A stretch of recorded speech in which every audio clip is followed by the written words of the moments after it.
the 5 best things about doing a PhD. Hi! Hi, welcome back. My name is Alexus. I'm Michi.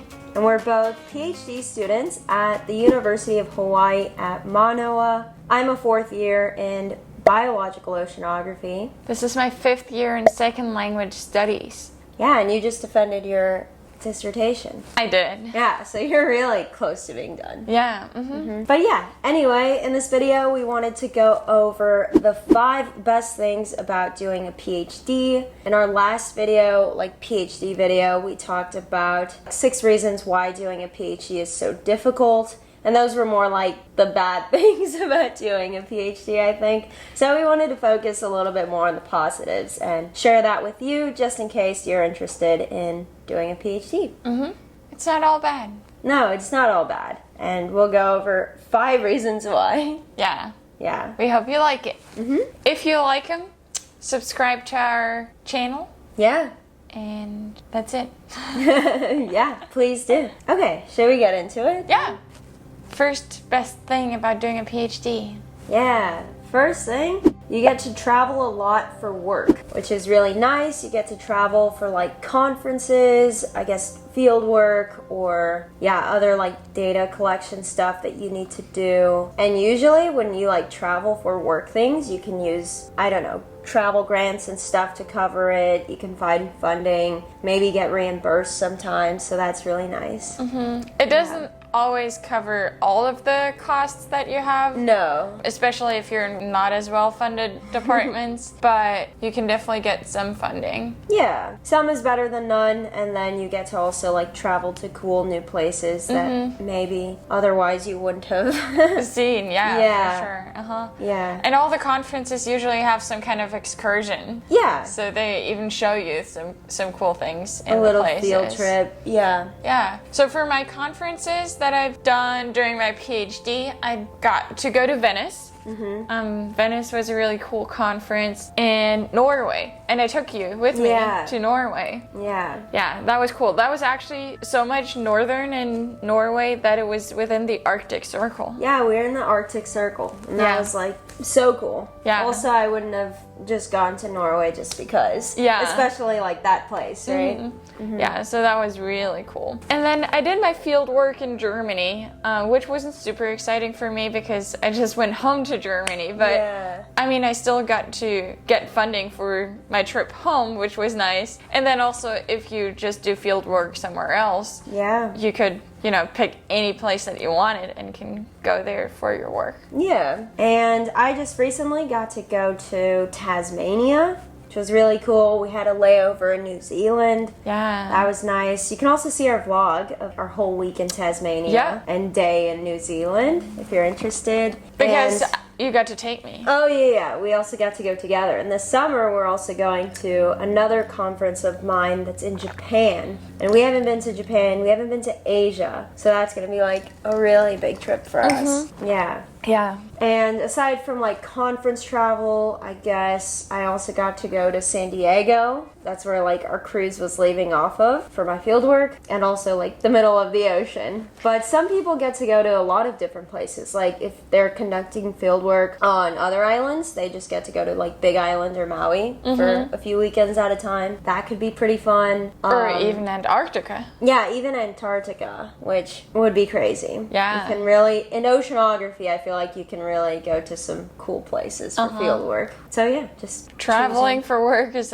definitely cool. Yeah, definitely really nice. Big Good perk. reason. Reason number 2? Reason number 2. Okay. Second reason, and I think this is also a really important one, really good one, what I really love about doing a PhD is the flexibility. You really get to work whenever you want. It ends up being all the time, but you can really set your schedule the way you want it to be. Yeah. You can do your writing in the morning, you can do your writing in the evening, really depending on what you like to do. Yeah, you can work, if you're an early morning person, you can wake up, get your stuff done early, have free evenings, if you're like more of a night owl, you can have your free days and like do your work in the evening. Yeah. Really, really late, sleep in. It's kind of just up to you and how you work best. Sometimes like you do have to fit your schedule as a PhD student to align with your advisor. Yeah. Like at times when you have to make meetings and stuff. Right. Maybe it's a little less flexible if you're doing lab work and like have to be there. I don't know, maybe during the day to do your lab work. Some people are there at like night and stuff. That does happen, but I don't know. It depends a little bit on the advisor, but still there's a lot of flexibility. Yeah. And you can just take afternoons off and like make up for it on the weekend or something. Right. Yeah, you really get to. And even if you don't feel like writing, you can do some admin work. If you don't feel like doing admin work, you can do some teaching work. It's way less structured, so yeah, just on any given like day you can decide, I'm What working you on wanna this do. today. Yeah. Yeah, and like a bigger timeline. I guess you can also work really, really hard like this week so that you can take a few days off and like go on a vacation. Yeah. Go to another island for like a few days the next week. I feel like, I don't know, PhD students are always like traveling. Yeah. And I think it's just because Of the you don't have a flexibility. set, like 9 to 5. Right. So I think it's a big perk. Yeah, for sure. And if you're in a like later stage PhD program or a PhD student, that's even better because then most of your work is probably just from your computer, and then you can really work from wherever. Yeah. Or, like whenever. It definitely gets more flexible throughout the program. Yeah, definitely. So that is really nice. Yeah, good perk. Yeah.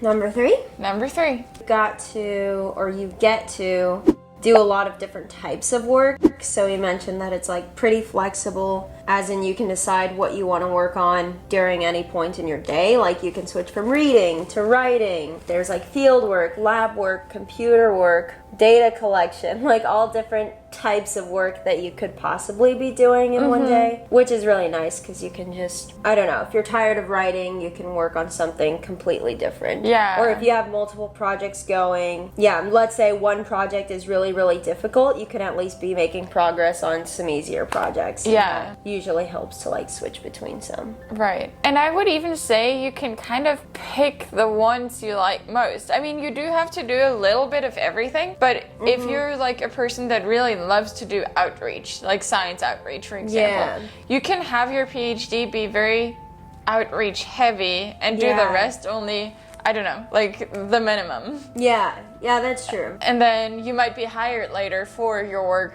In the outreach. Yeah, that's really true. Like, let's say you care a lot about like mentoring and teaching, you can like focus more on that. If you want to focus more on like the outreach and education side, you can also focus on that, or like science communication, or like even student government type things. Like if that's really important. You can also tailor your PhD experience. Let's say you like the computer work, you like the stats, then you can go into a more like modeling based, modeling computer based, where you don't really have to like go out and collect data. You're just like working more on the computer. Yeah. Or you can go to where like I want to go out and collect a lot of samples. Yeah. Yeah. I feel like your department is really good for that, right? Yeah. Because they're always going on cruises. You could still be going if you wanted to. Yeah, if I really wanted to. I guess that takes some good knowledge of what academia is like for you to choose that before going into the program. And like some good knowledge of what kind of questions to ask when you get the interviews and everything. But yeah, there's lots of different types of PhD, so you can really choose what you want to do. And I don't know if this is possible in every program, but I know that what I wanted to do, what my idea was originally, and what I'm doing right now is very different. Yeah, I so think you it can even change switch. over time. Yeah. What's our reason number 4 why doing a PhD is awesome? 4 is that I think there's a lot of perks to being a student. So as a PhD student, you're still a student. You get to like be in the university scene for a little bit longer. And even as a like professor, as you go on, like you're still around campus every day. You're kind of in the like campus life. which is maybe nice if you liked being a student. It's just like an extended version of it. Yeah, I mean, you could still live in campus housing if you wanted to. Exactly. Yeah, so maybe you can feel like a student a little bit longer. Still get to eat Panda Express every day. Yeah, and there's also like other perks of being a student. Like you get to take classes. There's some classes that you have to take as a grad student, but then you have the flexibility to take additional classes that you're just interested in. Yeah, for free, right? Yeah, that's for free. a really big one, actually. And you can take them for a grade, you can audit them. So yeah, if you just want to learn about Spanish or something random that you're interested in, really anything, dance. I know a lot of people take like dance to like stay active, or like ceramics and photography just for fun. Yeah.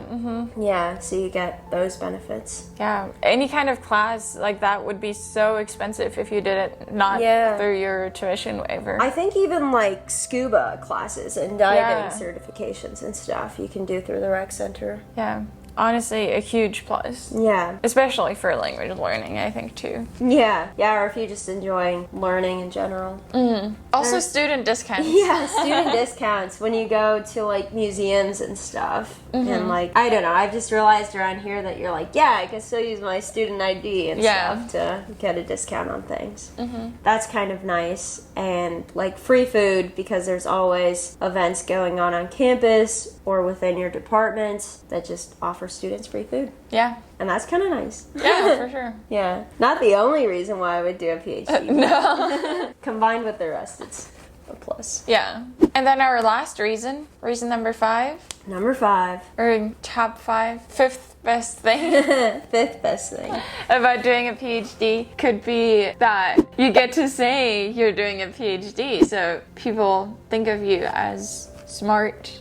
Yeah, I think saying you're in a PhD program, no matter where you're at, you could be at the start. I think people are like pretty impressed, or like think that you must be like a certain way. Like this person must be super smart, or like super driven, super ambitious. Doesn't mean they're all true, but that's like people's impression of you, I feel like. And then in the end, you get the doctor in front of your name. So that also kind of conveys the same thing. Yeah, definitely. I feel like people are always thinking highly of like people in PhD programs. I would say even more so than like master's students, because getting a master's is a lot, but I think maybe it's just more common now.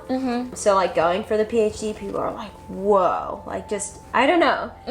You get the reaction that I think you don't with like a master's and stuff. Right. Yeah, for sure. I mean, you do spend 4 more years, or 4+ years of your life just studying one topic because you want to be in school. Yeah. Not everyone wants to. Yeah, maybe people think you're a little bit crazy. Oh, for sure. And it's also funny that people think so highly of them, because at the same time, I think you don't feel like that. No, maybe not in at the all. beginning, you're like, heck yeah, I got in, but towards the end, I think you're just like tired and lazy and burnt out, or you feel lazy maybe. The more you go throughout your PhD, you just notice how little you know, and how like not smart you actually are. Yeah. Because I don't know, the more like you open up the world of what is out there, the knowledge that is out there, you realize you only know like this tiniest bit. And you only have like the tiniest piece of skills that you could have. But yeah, that shouldn't be the only reason why you're doing a PhD. Sometimes throughout, I feel like that's the only thing that's keeping me going. Yeah. That I get the doctor in front of my name at the end. Yeah. But that shouldn't be the only reason, but it's still a good reason, or still a good thing about doing a PhD. It's definitely a good, benefit. I think, I don't know, maybe I went into it thinking like, oh, it would be cool to like, not even like have the PhD for the sake of having it, but I think the process of like doing it, like going through something like that challenging, I don't know. You just feel like, oh, I'd come out of it just totally a different person, kind of. Or like, kind of and smarter. You do. Yeah, I think smarter. Like maybe like you get to grow throughout a PhD program and stuff. So maybe that's why I wanted to do it. But it definitely helps that like having the PhD in the end looks really good to people for like jobs and stuff. But that being said, it's still hard to get a job after. Yeah. Because I think just so many people now are getting PhDs. So maybe soon it'll become the norm. But yeah, that's our 5 best parts about doing a PhD, right? Yeah, I think that's it. Hopefully there are some good ones in there. Leave us a comment if you're a PhD student, or if just you had any other ideas of what other things might be good about doing it. If we've missed some, let us know. Yeah, let us know. Ask us any questions in the comments too. If you have questions about how to become a PhD student, we have a lot of videos, so check out those, but also just ask us a question. Ask a question. If it's something we answered before, we can direct you to the video. If not, we're always open to like new video ideas. Yeah, for sure. Awesome. Okay, thank you guys so much for listening. Yeah, thank you so much. If you enjoyed it, please give it a big like, hit the subscribe button, and buy us a coffee using the link below. Yeah, thank you guys. See you in the next one. See you. Reason number 2. Okay. You could have started. Oh, I'm sorry. I thought you were still reading. We'll get started? Yeah. So we have this to attach our 2 microphones to. It also stresses me out that I never know when these batteries are going to die. Like, I don't know how long they last, because what if they die while you're recording?